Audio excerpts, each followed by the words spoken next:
Baba mtakatifu na Mungu wetu, niongoze Bwana katika somo hili zito, ili msikilizaji atakapolisikia Baba, kaweze kukuona wewe Kristo uliyekuja kutufia. Nibariki na mimi katika jina la Yesu Kristo, amina. Msikilizaji, karibu tena katika somo hili zuri ambalo linaitwa ubinadamu wa zaidi ya binadamu. Ubinadamu wetu, jielewe. Jielewe wewe ni nani? Wewe ni binadamu wa namna gani?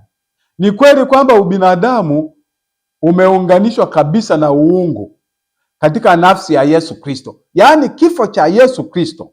Wale ambao wanajua kifo cha Yesu Kristo, ni tafasiri yake, alienda pale msalabani kuunganisha ubinadamu na uungu. Na ndiyo maana Yesu alichukua ubinadamu 100%. Alichukua ili awe na uwezo wa kuunganisha ubinadamu wetu huu ambao hauwezi kutii, huu ambao hauwezi kutenda mema, auunganishe na uungu wetu, na hatimaye uwe na uwezo wa kutii, Hebu angalia andiko moja hapa. Yaani neno hili ukilielewa, hata yule ambaye sio Mkristo akisikia neno hili atashangaa, kwa sababu kwenye Warumi 8 anasema, Warumi 8 fungu la 3, maana yale yasiyowezekana kwa sheria. Maana yake ubinadamu hauwezi kutii sheria, kwa vile ilivyokuwa dhaifu sheria, maana yake haiwezi kuokoa hiyo sheria kwa sababu ya mwili. Ndio Mungu kwa kumtuma mwanawe katika mfano wa mwili, very important. Yaani kwa kweli mwanadamu asipoelewa hili, yaani hapo ndipo anapopotea. Katika mfano wa mwili ulio wa dhambi, lakini yeye hakufanya dhambi. Na kwa sababu ya dhambi, huyo Yesu alihukumu dhambi katika mwili. Ili nini? Katika mwili alihukumu wapi? Pale msalabani. Ili itokee nini? Ili maagizo ya Torati ni sheria. Ili maagizo ya Torati yatimizwe ndani yetu sisi, ambao tusioenda kwa kufata mambo ya mwili, bali mambo ya roho. Kwa hiyo ukienda katika mambo ya roho, umemwamini Yesu, mambo ya mwili hayawezi kukaa ndani mwako. Ndio maana unajikuta lile vazi tuliojifunza huko nyuma, maisha yako yanakuwa ni maisha ya Kristo, maisha yako yanakuwa ni ya uaminifu. Lakini ni muhimu sana kufafanua jinsi muungano huu unavyofanya kazi na unatumika kwa nani. Hebu angalia ukweli wa msingi wa kibiblia unasemaje? Maandiko yanafundisha kwamba katika Yesu Kristo, neno ambaye ni Yesu Kristo. Katika Yohana 1 fungu la 1, neno ni Yesu Kristo. Hebu tuone hili neno, tusije tukasema neno tu. Hapo mwanzo kulikuwa na neno, naye neno alikuwa kwa Mungu, naye neno alikuwa Mungu. Huyu mwanzo alikuwepo kwa Mungu. Vitu vyote vilifanyika kwa huyo, wala pasipo yeye hakikufanyika chochote kilichofanyika. Ndani yake ndimo ulimo uzima, nao ule uzima ulikuwa nuru ya watu, nayo nuru iliangaza gizani, wala giza halikuweza. Anasema neno hili, anasema huyu neno ni Yesu Kristo. Kwa hiyo huyu neno, hebu angalia jinsi amesema hapa mwanzo. Nenda fungu la 14 uone kwamba anasema Yesu Kristo. Maana unaweza ukasema mbona hapo hajatajwa Yesu Kristo? Ameendelea hayo maneno mpaka fungu la 14. Hapo alipokuwa anasema, naye neno alifanyika mwili akakaa kwetu, nasi tukauona utukufu wake, utukufu kama wa mwana pekee atokaye kwa Baba, amejaa neema na kweli. Amejaa neema ya kweli. Kwa hiyo ndani yake unakaa utimilifu wote wa uungu. Yaani ndani ya mwili wa Yesu utimilifu wote wa uungu. Wakolosai. Neno hili ni zito, zuri, ambalo kwa kweli wanadamu wanatakiwa kulielewa. Wakolosai 2 fungu la 9 anasema, maana katika yeye unakaa ukamilifu wote wa Mungu kwa jinsi ya kimwili. Kwa nini usimwamini huyu Yesu? Kwa nini usimwamini huyu Yesu? Yaani mambo mazito huwezi ukayakuta katika kitabu chochote. Kitabu chochote kile cha kiroho huwezi ukakuta maneno haya mazito haya. Yaani, hebu nirudie tena, maana katika yeye unakaa utimilifu wote wa Mungu, utimilifu wote wa Mungu katika jinsi ya mwili. Huu mwili wangu mimi na wewe, yaani utimilifu ulikaa katika Kristo, na sisi kwa kumwamini utimilifu huo tunauvaa, unakuwa ni maisha yetu. Kwa hiyo hii inamaanisha nini? Uungu kamili wa ubinadamu kamili, uungu kamili na ubinadamu kamili, ndio umoja bila kuchanganyikana, yaani nafsi zile ziko tofauti, lakini uungu kamili na ubinadamu kamili viko pale, umoja wa milele,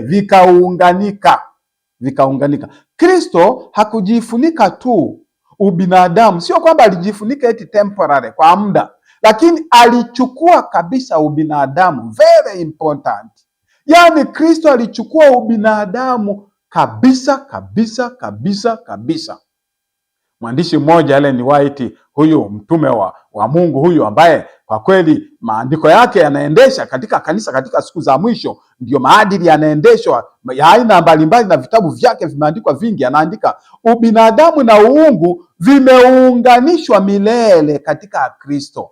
Yaani ukimkataa Kristo na hasara kubwa, hasara kubwa kubwa.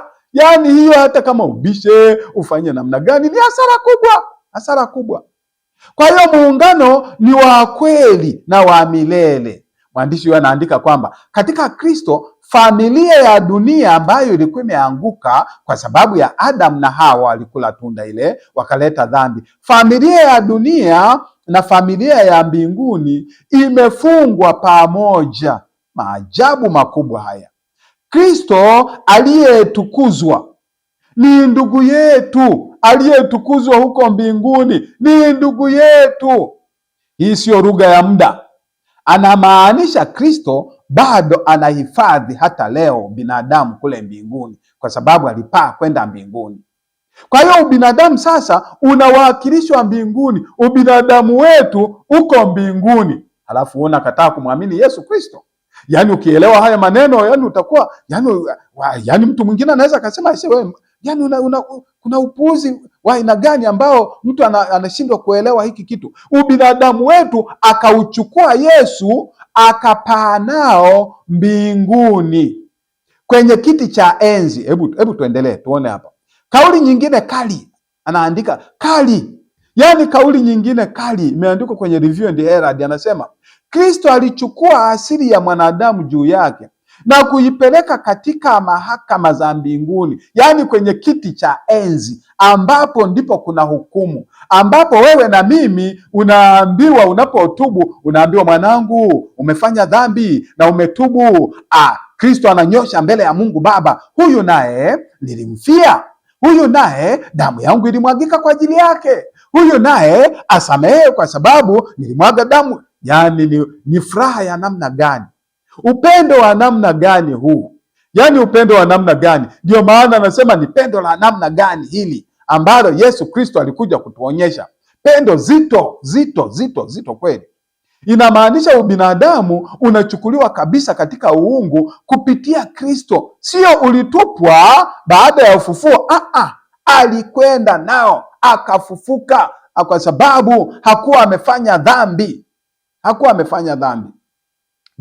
Ubinadamu na uungu hukutana katika mtu mmoja, yaani Yesu Kristo. Uungu na ubinadamu ndio hiyo inayoitwa reconciliation, upatanisho.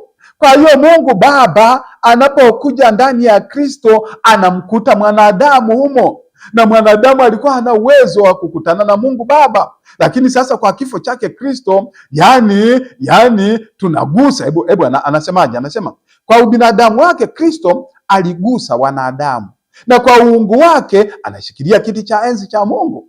The Desire of Ages, ukurasa 24. Yaani kwa kweli kuna mambo mazito ambayo haya yalikuwa malaika ndio wanatamani kuyafahamu peke yao, lakini tunafahamu hata sisi wanadamu. Huo ndio ukweli wa daraja la juu. Yani hakuna ukweli duniani wa daraja la juu kama ukweli huu. Yaani Mungu hana upendeleo. Watu wasiosoma na waliosoma wote wanaujua ukweli huu, ukweli wa hali ya juu sana. Ubinadamu na uungu hukutana katika Kristo. Namba 2, yeye ndiyo mpatanishi, sio Mungu.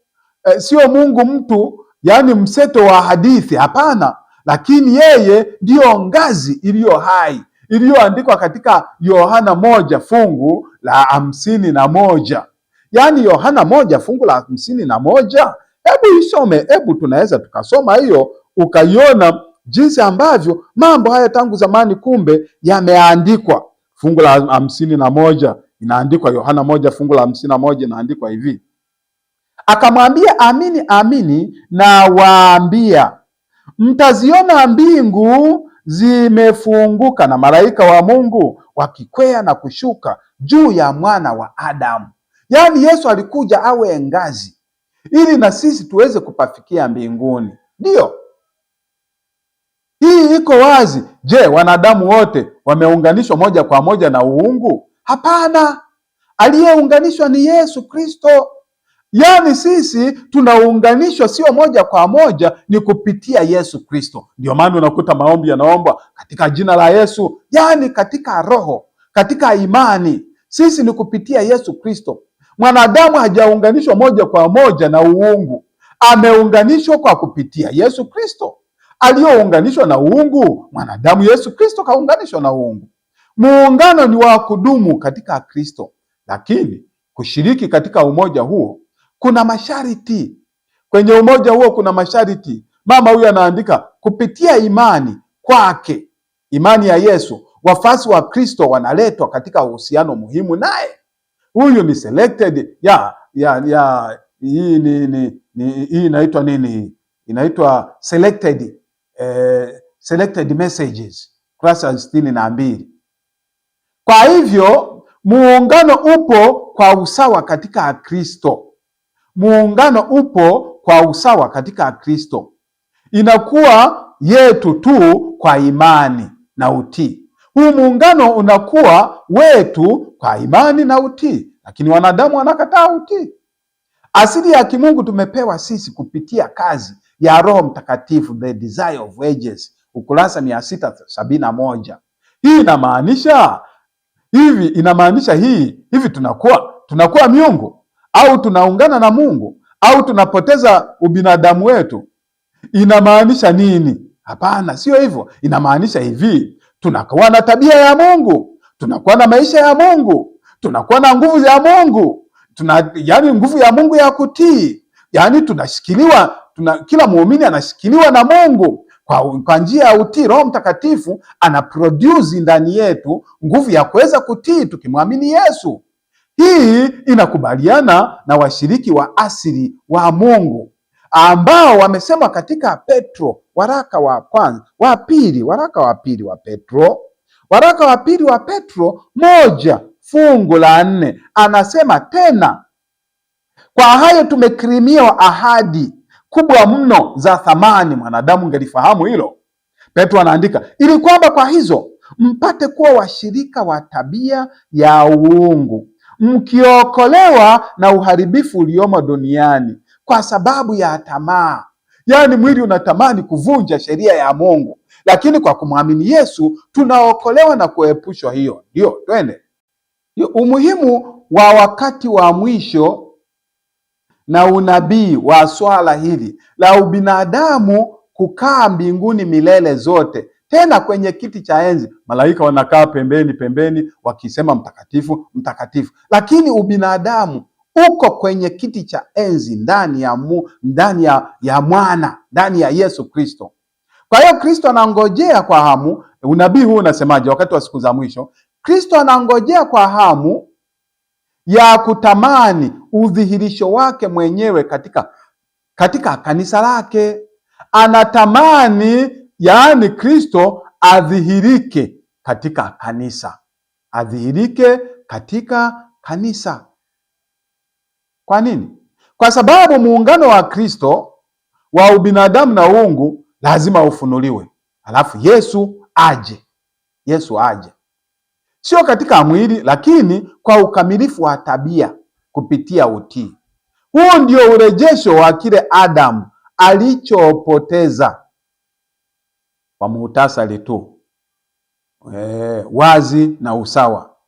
Nini ni kweli? Ubinadamu na uungu umeunganishwa kabisa katika Yesu Kristo. Ndiyo, sawa. Kristo anahifadhi asili ya mwanadamu milele. Ndiyo, sawa. Ubinadamu sasa una mwakilishi kule mbinguni. Ndiyo, sawa. Yesu Kristo. Kipi ambacho sio kweli? Sio kweli. Ubinadamu sio uungu. Hakuna muunganiko wa binadamu moja kwa moja, ni mpaka kupitia Yesu Kristo. Hakuna wokovu bila imani na utii. Hamna. Kwa hiyo utukufu wa Injili, Kristo ni nini kwa asili? Tunakuwa kwa neema. Kile alichodhani alikikomboa, kile alichounganisha ndani yake mwenyewe, yeye kurejesha kupitia watu wa Mungu. Ubinadamu wako umeinuliwa, umevishwa hadhi. Ubinadamu wetu una hadhi sasa hivi kule mbinguni. Yaani kwa kumwamini Yesu tunapata. Wale wanaosema mimi nikifa nimekufa, mimi acha nife hapa niishie hapa, yaani wana bahati mbaya sana. Mwanadamu ana hadhi, ipo mbele ya kiti cha enzi cha Mungu. Ukimwamini unapata uzima wa milele. Mungu atubariki katika jina la Yesu Kristo. Amina.